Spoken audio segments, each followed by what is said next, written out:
Всем привет! Очередная партия якутских ножей. Так, ножики. Ножик стандартный, деревянный вкладыш, дренажное отверстие, кожа.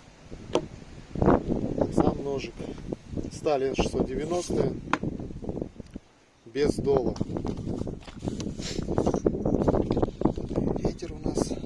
Так, сам клинок. ТТХ клинка 150, 30, 4,5 толщиной и рукоять 130 миллиметров. На рукояти клен явр, больстер латунь, землячное отверстие. Такой ножик. Заказчик захотел без дола, сделал без дола.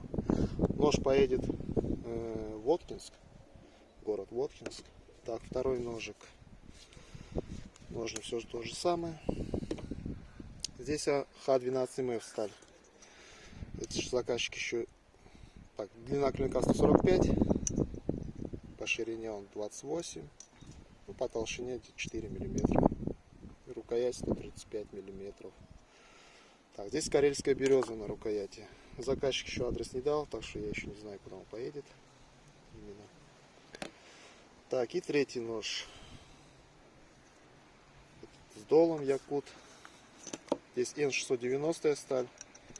Длина рукояти 133 миллиметра. По ширине 26, где-то 27. И по толщине тоже 3,5-4. Так, длина рукояти 130 миллиметров. На рукояти кап альхи здесь. Землячное отверстие. Больстер медь. Такой ножичек. Этот поедет в Воркуту. Тоже заказчик уже дал свой адрес. Все. Ножи заточенные.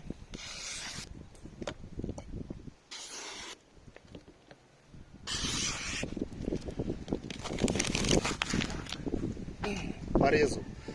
Заказчик вот этого ножа попросил именно сравнить с долом и без дола. Что они стоят. Ну, как они режут. Без дола. Разницы я не чувствую, что вот этот с долом, что это без дола. Геометрия одна и та же. Спуски, заточка.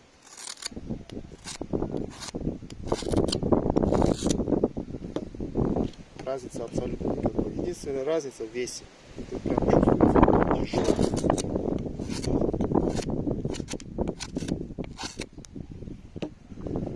По сравнению с этим. Даже когда клинок делаешь, уже чувствуешь тяжесть этого клинка.